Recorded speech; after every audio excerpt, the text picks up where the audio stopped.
হরিনামে চতুর্থ দিনের পরে মহাপ্রসাদ, কারণ সেদিনই হয় মালসা ভোগ। আর মালসা ভোগ হওয়ার আগে হয়ে যায় সন্ধ্যার সময় ধুলোট আর হরিকীর্তন। ব্যাস সকলেই একদম জমায়েত হয়েছে এইখানে। এখন প্রথমে এখানে ধুলোটের জন্য গান হচ্ছে, ঠাকুরের নাম কীর্তন হচ্ছে, আর ওই যে মঞ্চটা যে ঘেরা আছে ওখানে মালসা ভোগ তৈরি হচ্ছে আর এখন দেখো দধিমঙ্গল হবে, ওই দইয়ের হাঁড়ি ভাঙার জন্য নাচ গান কীর্তন, আর তার সাথে ছড়ানো হবে বাতাসা। যে যেমন পেরেছে বাতাসা করিয়েছে।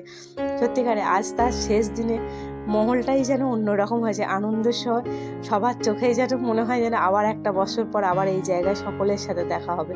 তো হই হই করে 4টে দিন আজকে কেটে গেল। আজকে মালসা বিতরণ হবে।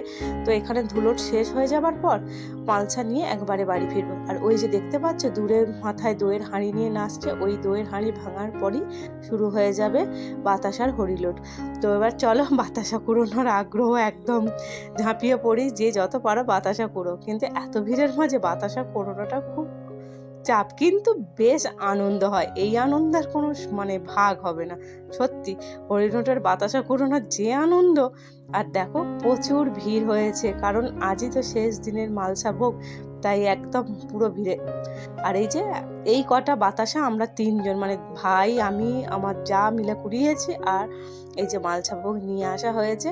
এবারে এক এক করে মালসা ভোগ যেখানে যাওয়ার, মায়ের বাড়ি ননদের বাড়ি, তো প্রত্যেকের বাড়ি বাড়ি দেওয়া হবে এবং নিজেরাও এই মহাপ্রসাদ গ্রহণ করব। তারপরে রাতের খাওয়া দাওয়া। আর এই যে ছোট বাটিটা দেখতে পাচ্ছ, ওটা ওখান থেকে মন্দির প্রাঙ্গণ থেকে সবার হাতে হাতে দিয়েছে।